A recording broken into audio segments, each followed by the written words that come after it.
Hello everyone, my name is Ritesh Shingla. I welcome all of you to the another video of our comprehensive core course real analysis. Today onwards we will start our topic of infinite series. So without wasting any more time, let us start our discussion. So infinite series. So infinite series is nothing but in R की बात कर रहे हैं हम बस as of now. Real line में infinite series क्या होती है? तो इसकी डेफिनेशन क्या होगी? अगर ए एन कोई भी सीक्वेंस है, a n is any sequence in R, a n की कोई भी वैल्यू हो सकती है, पॉजिटिव हो सकता है, नेगेटिव हो सकता है, सारे ए आई पॉजिटिव हो सकते हैं, सारे ए आई नेगेटिव हो सकते हैं, कुछ ए आई पॉजिटिव हो सकते हैं, कुछ ए नेगेटिव हो सकते हैं, मतलब एनी रैंडम सीक्वेंस। ठीक है, सीक्वेंस हमने बात की हुई है, क्या होता है, एक फंक्शन होता है सेट ऑफ नेचुरल नंबर से आर के अंदर। तो कोई भी एक रैंडम फंक्शन था, F define from N to R, ये हमारी सीक्वेंस थी। ठीक है, जिसको हम डिनोट कर रहे थे ए एन से, राइट। इस सीक्वेंस को हम डिनोट कर रहे थे ए एन से। तो अगर ए एन कोई भी सीक्वेंस इन आर आर के अंदर, देन जो ये नोटेशन है, summation n running from one to infinity a of n, इसको हम कहते हैं सीरीज, या फिर I should write because infinite तक है तो इन्फिनिट सीरीज। तो बेसिकली जो आपकी सीक्वेंस थी, उसकी सारी टर्म्स को अगर आपने ऐड कर दिया, ठीक है, तो जो आप ऐड करने लग रहे हो उस नंबर को आप कहोगे सीरीज। ठीक है, ये इसकी एक फॉर्मल नोटेशन है कि summation n running from one to infinity a of n, वो आपकी सीरीज होगी। अब देखिए, इसको भी आप सीक्वेंस की तरह पढ़ सकते हैं। कैसे पढ़ सकते हैं? देखिए, अगर मैं S1 को लिखूं केवल A1, S2 को लिखूं मैं A1 प्लस A2, या फिर मैं लिखूं इसको S1 प्लस A2, या फिर इसको मैं लिख लूं n running from one to two AN, ये सारी चीज बराबर है। अगर S3 को मैं लिख रहा हूं A1 plus A2 plus A3, या फिर आप उसको लिख सकते हो S2 प्लस A3, या फिर इसी चीज को लिखा जा सकता है n running from one to three of AN। ठीक है, ऐसे अगर मुझे कोई SM लिखना हो तो वो क्या हो जाएगा, यहाँ पे एन रनिंग फ्रॉम कहां से जाएगा, वन से लेके M तक A ऑफ N, यानी कि A1 plus A2 plus and so on AM, right. अब देखिए, ये एक अपने आप में एक सीक्वेंस है। अगर मैं एक फंक्शन डिफाइन कर रहा हूं N से R में as f of i is equal to s of i, यानी कि f ऑफ 1 s1 के इक्वल है, f ऑफ 2 s2 के इक्वल है, f ऑफ 3 s ऑफ 3 के इक्वल है। तो ये एक फंक्शन डिफाइन हो जाएगा n से r में, यानी कि जो रेंज होगी वो भी एक सीक्वेंस ही होगी। तो जो ये s i's है, i belongs to n, will be a sequence, right. और इसकी लिमिट क्या होगी इस सीक्वेंस की, limit n goes to infinity s of n की अगर मैं बात करूं तो वो क्या हो जाएगा, okay let me write here m, so limit m goes to infinity, अगर s ऑफ m देखोगे आप तो आ जाएगा limit m goes to infinity summation 1 से m ऑफ am, जो कि आपकी बेसिकली ये वाली टर्म आपकी किसके इक्विवेलेंट है, इस वाली टर्म के। ठीक है, तो जो आपका सीरीज टॉपिक है वो भी एक तरह का सीक्वेंस ही है। ठीक है, सीक्वेंस में हमने बहुत सारे रिजल्ट पढ़े थे कि बाउंडेड सीक्वेंस है और मोनोटोन है तो कन्वर्जेंट हो जाएगा। एक चीज जो देखने वाली क्या है कि अगर ए आई नॉन नेगेटिव है तो जो एस आई होगी वो क्या होगी, इंक्रीजिंग। ये आप देख ही सकते हैं। तो क्योंकि H2 क्या है, A1 प्लस A2, सब पॉजिटिव है तो वो A1 से तो बड़ा ही होगा। SM क्या होगा मेरा, S of M minus one plus AM, ये हमेशा S of M minus one से तो बड़ा ही होगा। तो यानी कि अगर मेरी पॉजिटिव टर्म्स की सीक्वेंस थी जिसको मैं सीरीज कन्वर्ट कर रहा हूँ, तो वो उससे जो सीरीज बन रही है वो हमेशा क्या होगी, मोनोटोन होगी। ठीक है, इस जो SM है इसको हम बोलते हैं sequence of partial sums. Partial sums का क्या मतलब होता है कि कुछ पार्ट, ठीक है, पार्शियल मतलब कुछ पार्ट। तो कुछ पार्ट क्या है, पूरी सीरीज से स्टार्टिंग की m टर्म का अगर सम ले लिया तो उसको sm लिख दिया, पूरी सीरीज से स्टार्टिंग की 10 टर्म का टर्म ले लिया, 10 टर्म का सम ले लिया, उसको s10 कह दिया। तो सीक्वेंस ऑफ पार्शियल सम्स, ठीक है।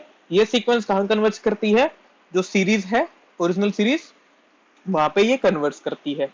वो लिमिट ये फाइनाइट भी हो सकती है और इनफाइनाइट भी हो सकती है, उसके बारे में हम बाद में बात करेंगे भी, कब फाइनाइट है कब इनफाइनाइट है, कैसे बात होगी।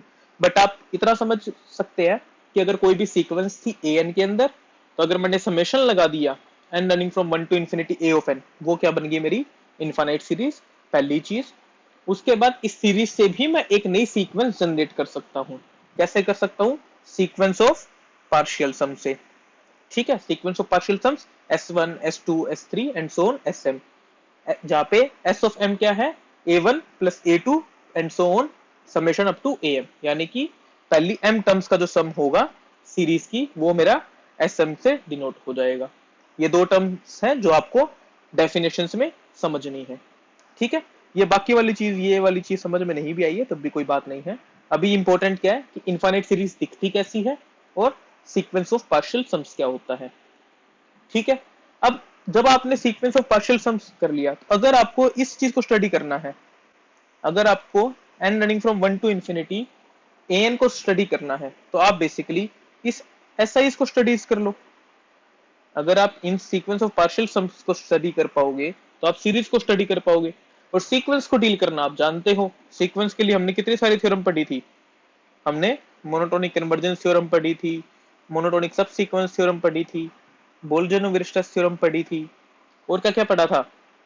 अगर सभी के सभी सीक्वेंस, सब सीक्वेंस एक लिमिट पे कन्वर्ट कर रही है, तो ओरिजिनल सीक्वेंस भी वहीं कन्वर्ट करती है। और हमने कोशी सीक्वेंसेस के बारे में पढ़ा था, ठीक है, यूनिकनेस ऑफ लिमिट के बारे में बात की थी। तो ये सारी चीज जो आपने सीक्वेंसेस में पढ़ी है, उसको आप बेझिझक यहाँ पे यूज कर पाएंगे, क्योंकि सीरीज क्या है, बेसिकली एक स्पेशल टाइप की सीक्वेंस ही है।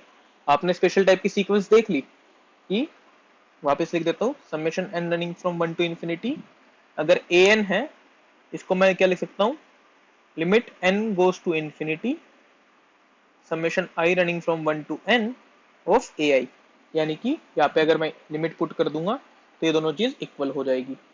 इस टर्म को मैंने क्या लिख दिया है, limit n goes to infinity s of n, यानी कि जो इनफाइनाइट सीरीज है वो क्या है मेरी, is a special type of sequence, ठीक है। एंड फ्रॉम एवरी सीक्वेंस, कोई भी आप जनरल सीक्वेंस उठाइए, we can define a series. अगर आपको कोई भी सीक्वेंस पता है तो वहां से आप सीरीज डिफाइन कर सकते हैं, और अगर आपको कोई भी सीरीज इन पर्टिकुलर दे रखी है तो वो कोई ना कोई एक स्पेशल सीक्वेंस का ही पार्ट है, ठीक है। ये दो चीज क्लियर है। कुछ एग्जांपल्स देख लेते हैं पहले सीरीज के एग्जांपल्स। देखिए अभी तक मैंने कहीं भी कन्वर्जेंस की बात नहीं कही है, क्योंकि सीरीज क्या है, एक स्पेशल टाइप की सीक्वेंस है। सीक्वेंस में हम क्या करते थे, कन्वर्जेंस डाइवर्जेंस, कन्वर्स कर रही है नहीं कर रही है, बाउंडेड है या नहीं, ये सब कुछ ऑब्जर्व करते थे। यही काम अब हम सीरीज के अंदर करेंगे, ठीक है। लेकिन अभी तक मैंने उसकी बात नहीं की है, अभी बस मैं सीरीज की डेफिनेशन लिखी है, और अभी कुछ एक एग्जाम्पल देख लेते हैं। पहला एग्जाम्पल सबसे easy, a n is equal to, मान लीजिए कोई कांस्टेंट फंक्शन है बी, मतलब a n is equal to b for all n, ठीक है। तो समेशन अगर मुझे लगाना हो n running from 1 to infinity a n, वो क्या हो जाएगा, b plus b plus b plus and so on plus b plus and so on, कितने टाइम्स, इंफिनिटी टाइम्स, ठीक है। तो आप इसको क्या लिख सकते हैं, summation n running from 1 to infinity B, ठीक है। ये आपका एक एग्जांपल हो गया। दूसरा एग्जांपल, जो सबसे जनरल एग्जांपल हम लेके चलते हैं, a n is equal to 1 upon n for all n belongs to n. अगर ऐसे लेते हैं तो समेशन जो ए एन होगा वो होगा 1 plus 1 upon 2 plus 1 upon 3 plus and so on, यहाँ पे एक छोटा सा रिमार्क डाल देता हूं मैं, ऑल दो उस रिमार्क को हम प्रूव करेंगे। जो सीक्वेंस एन थी, सीक्वेंस एन थी, वो आपने ये चीज देखा था कन्वर्स करती है कहां पे, जीरो पे, राइट। ये हमने काफी बार प्रूव किया था अलग अलग मेथड से। पहले हमने आर्किमिडीयन प्रॉपर्टी का यूज करके इसको प्रूव किया, आर्किमिडीयन प्रॉपर्टी का यूज करके और एप्सिलॉन डेल्टा डेफिनेशन का यूज करके। फिर हमने इसको सबसीक्वेंस वाले से भी प्रूव किया था। फिर हमने इसको मोनोटोनिक कन्वर्जेंस थ्योरम लगा के भी प्रूव किया था। तो अलग अलग मेथड से हम ये चीज प्रूव कर चुके थे कि 1/n है वो जीरो पे जा रहा है, राइट। लेकिन जो सीरीज an है वो कन्वर्जेंट नहीं है, ठीक है। कमाल की बात है ना भी। हमने क्या पहले टर्म इंस्टेंस में क्या दिखता है यार, ये तो छोटे छोटे टर्म्स ही तो है। वन में 1/2 ऐड किया, फिर 1/3 ऐड किया, और अल्टीमेटली तो बहुत ही छोटे टर्म्स ऐड कर रहा हूं, तब भी ये कन्वर्जेंट नहीं हो पा रही है, तो क्या दिक्कत है। तो वो दिक्कत अभी हम समझेंगे भी कहां दिक्कत आ रही है। बट ये एक रिमार्क की तरह है कि जो सीक्वेंस थी 1/n वो कन्वर्ज कर रही थी, बट जो सीरीज 1/n है वो कन्वर्ज नहीं करती है। प्रूफ अभी हम देखेंगे, ठीक है। और एग्जांपल देख लेते हैं। थर्ड एग्जांपल ले लीजिए, an is equal to 1/n square, n belongs to n। तो अगर आप सीरीज an की बात करेंगे तो वो आएगा 1 plus 1/2 square plus 1/3 square plus 1/4 square plus and so on. ये सीरीज भी कन्वर्जेंट है, सीरीज इज कन्वर्जेंट, ये भी हम प्रूव करेंगे। अच्छा, एक और मैं छोटा सा रिमार्क लिख देता हूं।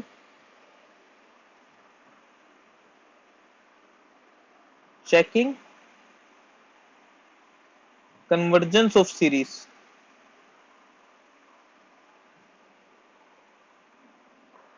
and explicitly evaluating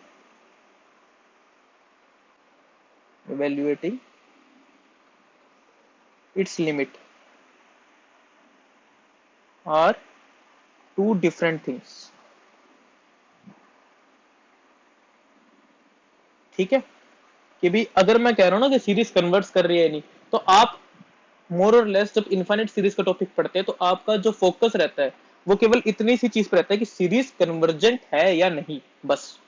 कन्वर्ज किस पॉइंट पे कर रही है वो आपका फोकस नहीं होता है, ठीक है। सीरीज कन्वर्जेंट है या नहीं ये हमारा फोकस रहेगा।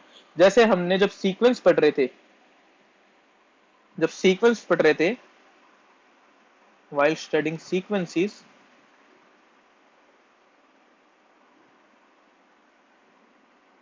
we have seen monotonic convergence theorem, right? We have seen monotonic convergence theorem। इसमें हमने क्या कहा था कि मोनोटोन हो प्लस बाउंडेड हो तो कन्वर्जेंट हो जाता है, राइट। इतना ही कहा था। लिमिट क्या है वो हमने अलग तरीके से निकाल ली थी, बाद में इवेल्युएट करते थे, ठीक है। लिमिट पुट करते थे और करते थे, अलग अलग तरीके थे उनके। बट मोनोटोनिक कन्वर्जेंस थ्योरम बस क्या गारंटी देती थी कि सीक्वेंस कन्वर्जेंट है, ठीक है। इसी तरह जब भी अभी हम इनफाइनाइट सीरीज पढ़ेंगे, वहां पे जब भी मैं सीरीज लिख रहा हूँ कि सीरीज कन्वर्जेंट है या डाइवर्जेंट है, वहां पे बस मैं इतना लिख रहा हूँ कि ठीक है कि वो कोई एक पॉइंट पे कन्वर्ट कर रही है। वो पॉइंट क्या है उसके ऊपर हमारा बहुत ज्यादा फोकस नहीं होता है, वो एक अलग टॉपिक है। क्योंकि हर सीरीज को निकालने के लिए अलग अलग मेथड्स होते हैं, स्पेशल मेथड्स होते हैं, ठीक है। ये चीज आपको ध्यान रखनी है। क्योंकि क्या होता है ना, बच्चे कई बार गलती से किसी पेपर के अंदर पूछ लेते हैं कि एक्सप्लिसिटली पूछ लेते हैं कि बताओ इस सीरीज की लिमिट क्या होगी। तो वो गलती से कोई एक आधा सवाल होता है, वो भी बहुत स्टैंडर्ड क्वेश्चंस हैं जो आपको एग्जांपल्स के थ्रू मिल जाते हैं, या फिर आप पिछले 10 साल के पेपर देखेंगे तो आपको दिख जाएंगे कि ठीक है ये स्टैंडर्ड कोई 4-5 क्वेश्चन है जो कोई भी एग्जाम है वो बार बार पूछता है घुमा फिरा के। और जो भी एग्जाम होगा वो आपसे क्या पूछेगा, सीरीज दे देगा, पूछेगा कन्वर्जेंट है या नहीं, डाइवर्जेंट है या नहीं, बस यही चीज पूछता है। ठीक है, कुछ टर्म्स और आती है, एब्सोल्युटली कन्वर्जेंस या फिर कंडीशनल कन्वर्जेंस, ये सारी टर्म्स के बारे में हम पढ़ेंगे। तो बेसिकली हम केवल टर्म्स समझना चाहते हैं, लिमिट निकालना हमारा फोकस नहीं है। ये चीज आप ध्यान में रखिएगा, ओके। चलिए एक एग्जांपल और देख लेते हैं जो आप बचपन से देखते आ रहे हैं। Geometric series. आपने आज तक शायद ज्योमेट्रिक प्रोग्रेशन देखा होगा, जैसे ए आर स्क्वेयर, और ये अल्टीमेटली एक पॉइंट पे एंड हो जाता था कि हम कहते हैं टोटल n+1 टर्म्स है, और आप समेशन निकाल लो ए आर का, आई जहाँ पे 0 से n तक जा रहे, ये आपसे पूछ लिया जाता था, राइट। इसको आप ज्योमेट्रिक सम बोलते थे। तो ये चीज आप देख चुके हो कि अगर कोई भी जीपी दे रखी है, ज्योमेट्रिक प्रोग्रेशन दे रखी है, ये आपकी क्या है, ज्योमेट्रिक प्रोग्रेशन। ये कोई भी अगर आपकी ज्योमेट्रिक प्रोग्रेशन दे रखी है जिसका कॉमन रेशो आपका आर है, तो उसका आप सम निकालते थे, राइट। अब आप ज्योमेट्रिक सीरीज की बात करते हैं। सीरीज में हम क्या करते हैं, बस जो टर्म्स है वो इन्फिनिट मैनी टर्म्स कर देते हैं। तो ज्योमेट्रिक सीरीज कैसी हो जाए दिखेगी, ए आर स्क्वेयर एंड सोन, ये चलती जा रही है, A R cube, A R 4, A R 5, कोई अंत ही नहीं है। तो जब इसका आप ज्योमेट्रिक सम निकालते हैं, इस सीरीज का ज्योमेट्रिक सम, वो क्या हो जाएगा, समेशन आई रनिंग फ्रॉम 0 से इंफिनिटी ए इंटू आर की पावर आई, यानी कि a plus a r square plus and so on. ठीक है। अगर आपको याद हो तो इसका जो समेशन होता है वो कैसे निकालते थे आप, 0 से n आर की पावर आई, ये क्या होता था, a इंटू 1 माइनस आर की power n+1 upon 1 minus r, ये आता था, राइट। अगर आप रिकॉल करें, प्रोबेबली 7th 8th क्लास में आपने अरिथमेटिक प्रोग्रेशन, ज्योमेट्रिक प्रोग्रेशन पढ़ा होगा, तब आपने उनका सम भी पढ़ा है कि सम ऑफ एपी क्या होता है, सम ऑफ जीपी क्या होता है। तो सम ऑफ जीपी ऐसे डिफाइन किया जाता है। तो अगर उसी को अगर मैं ध्यान में रखूं तो ये क्या है, limit n goes to infinity a time 1 minus are की power n+1 upon 1 minus R. बस अब n गोज टू इंफिनिटी करना है। अब आप जानते हैं ये क्या हो जाएगा, a अपॉन 1 माइनस आर, अगर r 0 और 1 के बीच में है, और इंफिनिटी अगर r greater than equal to 1 है। क्योंकि आपने ये चीज पढ़ी हुई है, क्या पढ़ा हुआ है, r की पावर जो n है वो 0 पे कन्वर्ट करती है if 0 is less than r less than 1। हमने वापस को b की पावर n से पढ़ के देखा था। ठीक है। मैं अब थोड़ा सा धीरे धीरे पेज पकड़ेंगे क्योंकि 23rd लेक्चर पे है, और हमने पिछले 20 लेक्चर केवल सेट और सीक्वेंस के ऊपर इन्वेस्ट किए हैं। तो अगर आपको लग रहा है कि अगर आप डायरेक्टली इनफाइनाइट सीरीज का टॉपिक पढ़ रहे हो तो आपको लग सकता है कि सर तो डायरेक्टली बता रहे हैं कि भाई ये लिमिट यहाँ कन्वर्ट करती है, बट ये बहुत स्टैंडर्ड लिमिट्स है, इसके बारे में हमने बार बार बात भी की थी कि भाई कुछ स्टैंडर्ड लिमिट्स है जो आपको पता होनी चाहिए कि b की पावर n कहाँ कन्वर्ट करता है अगर b 0 और 1 के बीच में है, c की पावर 1 अपॉन n कहाँ कन्वर्ट करता है, या फिर -1 की पावर n है वो सीक्वेंस है वो कन्वर्जेंट है डाइवर्जेंट है, या फिर 1+1/n की पावर n है वो कहाँ कन्वर्ट करता है। तो ये कुछ एक स्टैंडर्ड लिमिट्स सीक्वेंसेस हैं जो आपको पता होनी चाहिए क्योंकि आपकी बार बार यूज होती रहती है। आप हर बार प्रूव नहीं कर सकते हो कि ठीक है b की power n is converging to 0, although easy है प्रूव करना अगर आप एक बार समझ चुके हैं डेफिनेशन को, बट ये चीजें आपके जहन में बैठ जानी चाहिए अब तक। ओके। तो ज्योमेट्रिक सम समझ में आए, तो ये भी एक टाइप की सीरीज ही है। तो अभी तक हमने सीरीज की डेफिनेशन देख ली है कि सीक्वेंस है, वहां से आप सीरीज जनरेट कर सकते हैं। सीरीज है तो सीक्वेंस ऑफ पार्शियल सम्स बना सकते हैं। सीक्वेंस ऑफ पार्शियल सम्स का जो लिमिट है वही बेसिकली आपकी सीरीज का सम है। ये चीज आप देख चुके हैं। ठीक है। और तीसरा आपने कुछ एक एग्जांपल्स अभी तक देख लिए हैं। ठीक है। चलिए एक एग्जांपल और देख लेते हैं क्योंकि सारे स्टैंडर्ड एग्जांपल हमने कवर कर लिए सीक्वेंस वाले, एक ही बाकी है। फिफ्थ एग्जांपल आपने an इज इक्वल टू -1 की पावर n, तो summation n running from 1 to infinity a of n, ये क्या होगा 1 plus -1, okay make it 0, +1 plus -1 +1 plus of -1 plus and so on, ऐसे ही चलता रहेगा। तो ये आप यहां से भी देख सकते हैं कि ये कभी कन्वर्ट नहीं करेगा क्योंकि कभी ये 0 हो जाएगा या 1 हो जाएगा या 0 हो जाएगा 1 हो जाएगा, ऐसे ही रोटेट कर रही है। कि अगर मैं समेशन n रनिंग फ्रॉम 0 से 2m देखूं, अगर कोई भी इवन टर्म्स का सम देखूंगा तो वो 0 आएगा, और अगर 2m+1 कोई भी ओड टर्म का सम देखूंगा तो वो 1 आएगा। ठीक है, तो बेसिकली जो एस एम है, एस ऑफ टू एम है, वो 0 पे कन्वर्ट कर रहे हैं, S of two M plus 1 1 पे कन्वर्ट कर रहे हैं। तो आप यहां से ये चीज भी ऑब्जर्व कर सकते हैं कि सब सीक्वेंसेस है are converging to different limits. तो इसलिए this implies S N is not convergent. ठीक है, क्लियर है यहां तक? भी हमने क्या देखा, इनफाइनाइट सीरीज क्या होती है वो देख लिया है, इनफाइनाइट सीरीज से सीक्वेंस ऑफ पार्शियल सम देख लिया है। अब सीक्वेंस ऑफ पार्शियल सम्स में हमने हमारी पुरानी वाली थ्योरी सारी की सारी ऑब्जर्व भी कर ली है कि सब सीक्वेंस कैसी होती है। अगर सीक्वेंस कन्वर्जेंट होती है तो हमने याद कीजिए, सीक्वेंस कन्वर्जेंट है तो सभी सब सीक्वेंस कन्वर्ज करती थी सेम लिमिट पे। अब तो उसका कन्वर्स क्या था कि अगर किसी भी एक पॉइंट कोई भी सीक्वेंस की दो डिफरेंट डिफरेंट सब सीक्वेंस डिफरेंट डिफरेंट लिमिट के ऊपर कन्वर्स करती है तो जो ओरिजिनल सीक्वेंस थी वो कन्वर्ज नहीं करती है। If two subsequences of us, okay इसको दूसरे पेन से अपन नोट में लिख देता हूँ, रिकॉल ही करना ही है हमें। If two subsequences of a sequence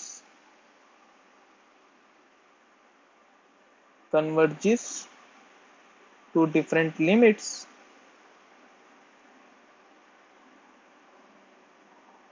then the original sequence